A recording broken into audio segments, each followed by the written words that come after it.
اب دیکھیں جی اللہ تعالیٰ نے جس پیشن سے توحید کو بیان کیا نا یہاں پہ، اور وہ چیزیں جو کامن آبزرویشن میں آتی ہیں اس زمانے کے انسان کے لیے بھی اور آج کے انسان کے لیے بھی، وہ بیان کی ہیں.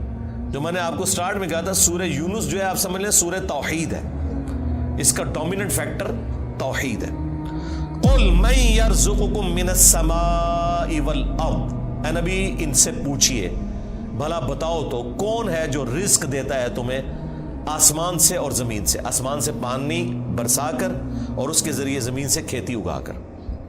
یہ اس زمانے میں بھی لوگوں کو پتا تھا کہ یہ کوئی بزرگ بابا نہیں بارش برسا سکتا، آج بھی لوگوں کو پتا ہے کوئی نہیں برسا. دیکھیں جب بارش نہیں ہوتی سارے بابے فیل ہو جاتے ہیں، ہاں ڈیم خالی ہو جاتے ہیں، بابے فیل ہو جاتے ہیں.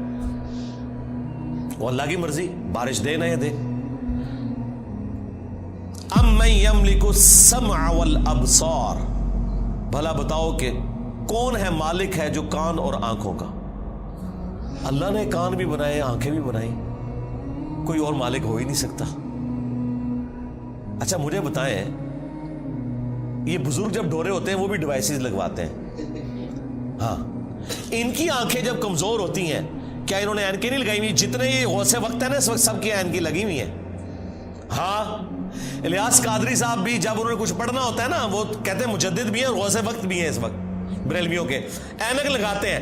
کیوں لگاتے ہو اینک؟ تم تو دلوں کے بھی چھپے ہوئے راز جانتے ہو، سامنے چیز آئی ہوئی نہیں پڑھ سکتے. ابھی تو انجینئر صاحب نے اپنا فارمولہ نہیں رکھا میکینیکل انجینئرنگ کا، مشین ڈیزائن کا. تم جو اردو میں لکھی ہوئی باتیں ہیں وہ بھی انگریز کی بنائی ہوئی اینک کے بغیر نہیں پڑھ سکتے. ہمیں تو کل تک کہتے تھے جی اگر انگریز ہوا میں اڑ سکتا ہے تو بابا کیوں نہیں اڑ سکتا؟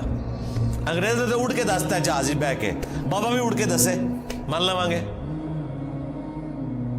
تو انگریزوں کی بنائی ہوئی اینکیں لگا کے تم لوگ وہ چیزیں پڑھتے ہو تو ظاہر ہے تم تو مالک نہیں ہو ان آنکھوں کے. آج تک کسی بزرگ نے اپنی آنکھیں کمزور ہونے سے روکی ہیں؟ کوئی شخص اپنے بڑھاپے کو ٹال سکتا ہے؟ کوئی پیغمبر بھی نہیں ٹال سکتا اپنے بڑھاپے کو. بال سفید ہوئے تو ہو گئے، نظر کمزور ہوئی ہے تو ہو گئی ہے. تو یہ چیز ہے. اللہ تعالیٰ فرماتا ہے کہ پوچھ ان سے اے نبی صلی اللہ علیہ وآلہ وسلم کون مالک ہے کان کا اور آنکھوں کا.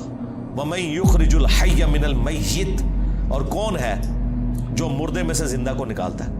بظاہر زمین مردہ ہوتی ہے اس میں سے زندہ کھیتی نکلتی ہے. بظاہر انڈا ہماری کامن آبزرویشن کے اعتبار سے مردہ ہوتا ہے، اس میں سے چوزا نکلتا ہے. ویسے تو وہ مردہ نہیں ہے لیکن قرآن چونکہ لٹریچر کی زبان میں کامن آبزرویشن پہ بات کر رہا ہے اس اعتبار سے تو وہ بظاہر ہل جل نہیں رہا. ایک بیج اس کے اندر زندگی ہے لیکن بظاہر مردہ ہے، اس میں سے 6 ارب گنا بڑا درخت نکلتا ہے. وَيُخْرِجُ الْمَيِّتَ مِنَ الْحَيِّ،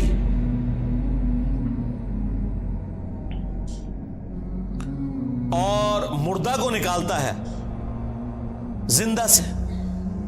زندہ میں سے مردہ بھی نکلتا ہے. یعنی مرغی انڈا دیتی ہے، بظاہر یہ بات ہو رہی ہے، میں سائنٹیفک لینگویج میں بات نہیں کر رہا، لٹریچر کی زبان میں بات کر رہا ہوں. زندہ درخت میں سے، اور وہ بھی زندگی اب سائنس ہمیں بتا رہی ہے. قرآن تو پہلے ہی کہہ رہا تھا کہ درخت زندہ ہے، کھیتیاں زندہ ہیں، لیکن اب ہمیں سائنس بتا رہی ہے ان کی فیلنگز ہیں. باقاعدہ یہ خوش بھی ہوتی ہیں ناراض بھی ہوتی ہیں. پھول مرجھا بھی جاتے ہیں، ان کے اوپر بھی کیفیات طاری ہوتی ہیں. تو آپ دیکھیں اسی میں سے وہ بیج نکلتا ہے، وہ بیج آپ بوتے ہیں ایک اور درخت نکل آتا ہے، ایک اور کھیتی نکل آتی ہے. وَمَن يُدَبِّرُ الْأَمْرَ، اور کون ہے جو سارے کاموں کی تدبیر فرماتا ہے. ظاہر ہے جی بزرگوں کو تو پتہ ہی نہیں، اور جن بزرگوں کو سورج کے سائز کا ہی نہیں پتا وہ سورج کو کیسے کنٹرول کر سکتے ہیں، اور سورجوں کی تعداد بھی نہیں پتا. ان بیچاروں نے یہی سورج دیکھا ہوا ہے. یہ تو سائنس بتا رہی ہے نا صرف ملکی وے گلیکسی میں جو ہے وہ 300 ارب سورج ہے ایک گلیکسی کے اندر، اور اس طرح کی 250 ارب گلیکسیز اور ہیں. بزرگوں تو پتہ ہی نہیں تھا. آپ لاکھ کہتے رہیں گے وہ شاہ شمس تبریز نے بوٹی بھون لی سی. دادا کرو کہانیاں ان کی سنیں. فَسَيَقُولُونَ اللَّهُ، تو یہ انقریب کہیں گے اللہ ہی کرتا ہے. یہ دیکھو مشرکین عرب بھی بتوں کو ساتھ شریک ٹھہراتے ہوئے بھی کہتے تھے نہیں اے کام نہیں بت کر سکتے، اے وڈا ہی اللہ کرتا ہے. اور یہاں کہہ رہے ہیں بزرگوں کی ڈیوٹیاں لگی ہوئی ہیں. اندازہ کریں. فَقُلْ أَفَلَا تَتَّقُونَ، تو اے نبی سے فرماؤ کہ کیا تم ڈرتے نہیں ہو اس شرک کے کام سے؟ اندازہ کریں مشرکین عرب اللہ کو مانتے تھے لیکن اس کے ساتھ شریک ٹھہراتے تھے. ہمیں بتایا گیا ہے کہ جی یہ قرآن کافروں کے بارے میں نازل ہوا ہے جو اللہ کو نہیں مانتے تھے، تاکہ آپ کا خیال ہی اس طرف نہ جائے کہ آپ کے بابوں کے بارے میں بھی ان کے ماننے والوں نے وہ عقیدے رکھے ہوئے ہیں جو مشرکین عرب نے اپنے ان بتوں کے ساتھ رکھے تھے، سوائے ایک فرق ہے کہ وہ انہیں چھوٹا آلیہ کہتے تھے. یہ آلیہ نہیں کہتے، اللہ کے بندے کہتے ہیں. ادروائز باقی ساری چیزیں وہی ہیں. اللہ کے نیک بندوں کے نام کے اوپر، فرشتوں کے ناموں کے اوپر انہوں نے بت کھڑے کیے ہوئے تھے. کام آگے یہ وہی کر رہے ہیں، لیکن وہ ایک فرق جو ہے نا وہ اس کو اتنا اجاگر کرتے ہیں کہ نہیں جی وہ تو ان کو چھوٹا معبود مانتے تھے، ہم اپنے ان بزرگوں کو معبود نہیں مانتے. تو اس کا جواب پھر میں نے دیا تھا سورۃ المائدہ کی آیت نمبر 75 میں. اللہ تعالیٰ نے جیزس کرائسٹ عیسیٰ ابن مریم ان کی ماں کی مثال دے کے کہا ہے کہ ایسی ہستیوں کو پوجتے ہو جو نہ تمہارے نقصان کے مالک ہیں نہ نفع کے. اگر عیسیٰ اور ان کی ماں کسی کے نفع نقصان کے مالک نہیں ہیں، اب تو بات پیچھے رہ گئی کہ کرسچن جو ہے وہ معبود سمجھ کے کرتے ہیں اور ہم بزرگوں کو معبود نہیں مانتے. یہ تو بات پیچھے رہ گئی. اللہ نے کہا عیسیٰ ان کی ماں تمہارے نفع نقصان کے مالک ہی نہیں ہے. اگلی گل مک گئی، وہ تو پیچھے رہ گئی، وہ پرانی گلاں ہو گیا، پرانے بابے پرانے بہانے تواڈے نسنے دے. اگلی گل پڑھو، عیسیٰ اور ان کی ماں تمہارے نفع نقصان کے مالک نہیں ہے. اس پہ میں نے کہا تھا کہ اگر عیسیٰ ابن مریم تمہارے نفع نقصان کے مالک نہیں تو تواڈے بابے تے شاہی کوئی نہیں، عیسیٰ کے جیسا ہے ہی کوئی نہیں، عبد القادر جیلانی تے شاہی کوئی نہیں، ہاں مریم کے جیسا ہے ہی کوئی نہیں، رابعہ بصریہ تے شاہی کوئی نہیں. تو وہ آگے نہیں پڑھتے، کہتے پیچھے پڑھو، وہ عبادت کرتے سن. سرکار مان لیا، آگے پڑھو کہ عبادت کرتے تھے یا نہیں کرتے تھے. اللہ نے کہا نفع نقصان کے مالک نہیں ہے، وہ اللہ ہی ہے. اس کا مطلب یہ ہے کہ جس کو تم نفع نقصان کا مالک سمجھتے ہو گویا تم اسے خدا مانے ہوئے ہو، بھلے تم کہتے رہو کہ ہم اللہ کا بندہ مان رہے ہیں، اللہ نہیں مانتا اس بات کو. اس کے ثبوت میں سورۃ النمل کی آیت نمبر 62 ہے.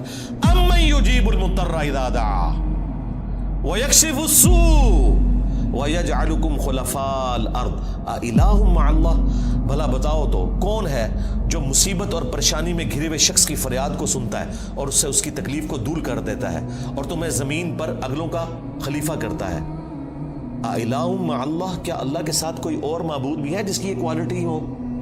قَلِيلًا مَّا تَذَكَّرُونَ، بہت ہی کم نصیحت حاصل کرتے ہیں. اس آیت میں سورۃ النمل کی آیت نمبر 62 پارہ نمبر 20 کے پہلے صفحے پہ اللہ تعالیٰ نے واضح کہہ دیا کہ جس کے بارے میں تمہارا یہ عقیدہ ہے نا کہ تمہیں مصیبت اور پریشانی میں تمہاری تکلیف دور کر سکتا ہے، دعا میں تم اسے پکارو گویا تم نے اسے خدا مان لیا. وہ اگلے دن وہ پاپا جانی کہہ رہے تھے کہ ڈسپرین کی گولی اگر مشکل کشا ہے تو شیخ عبد القادر جیلانی نہیں. سرکار ڈسپرین کی گولی جب ہم کھاتے ہیں تو سر درد دور ہوتا ہے. عبد القادر جیلانی نو چٹ کے بھی ویکھ لو تھوڑا سر درد نہیں دور ہونا. ہاں ذہن میں رکھیے گا.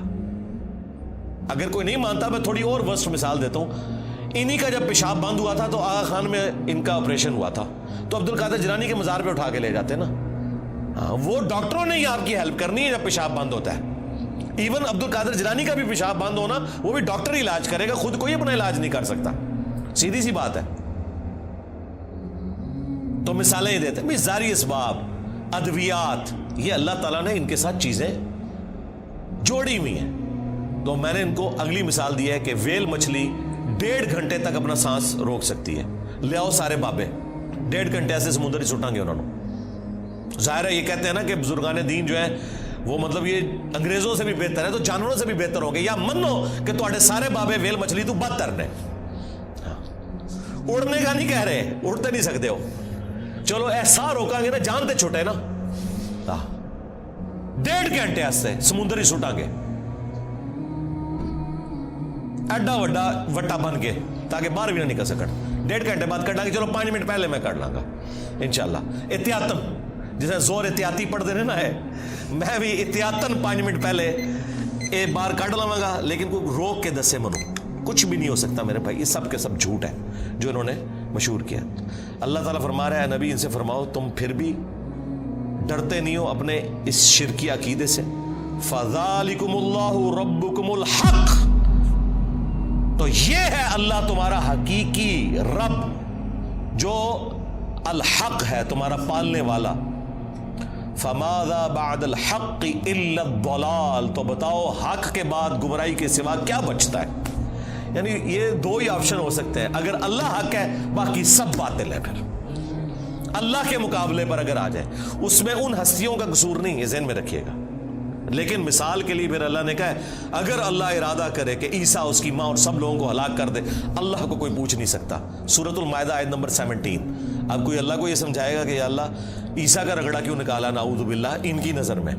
نہیں بھئی، جب توحید اسٹیبلش کرنی ہے تو وہ ہمارے استاد مولانا ساق صاحب کہتے تھے اور جدو توحید بیان کریں گے تو نبیان دی گستاخی آپ ہی ہو جائے گی۔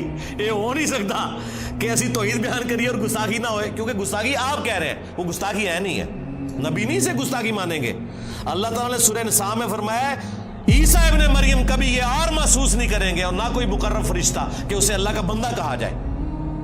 اور پھر اللہ نے کنکلوڈ کیا ہے کہ اگر کوئی فرشتہ یا کوئی پیغمبر اس چیز سے شرمندگی محسوس کرے کہ وہ بندہ ہے ہمارا، ہم قیامت کا دن بلا لیں گے، پھینکیں گے جہنم کے اندر سمجھانے کے لیے۔ اللہ تعالیٰ تو بالکل نہ اس کا کوئی پیغمبر رشتہ دار ہے نہ کوئی فرشتہ رشتہ دار ہے، سب کے سب اس کے بندے ہیں۔ ہاں، اللہ اکبر۔ فَأَنَّا تُصْرَفُونَ، تو پھر کہاں رخ موڑ کے پھرے جا رہے ہو؟ كَذَلِكَ حَقَّتْ كَلِمَةُ رَبِّكَ عَلَى الَّذِينَ فَسَقُوا أَنَّهُمْ لَا يُؤْمِنُونَ، بالکل اس طریقے سے ثابت ہو چکی ہے تمہارے رب کی بات ان لوگوں کے اوپر جو سرکشی کے اوپر اترے ہوئے ہیں کہ وہ کبھی بھی ایمان نہیں لے کر آئیں گے۔ یعنی اللہ نے ان پہ مہر لگائی ہے بسبب اس کے کہ حق سامنے آنے کے باوجود انہوں نے حق ماننے سے انکار کیا۔ اللہم من احییتہ منا فاحیہ علی الاسلام ومن توفیتہ منا فتوفہ علی الایمان۔ سبحانک اللہم وبحمدک اشہد ان لا الہ الا انت استغفرک واتوب الیک وما علینا الا البلاغ المبین۔ جزاکم اللہ خیرہ۔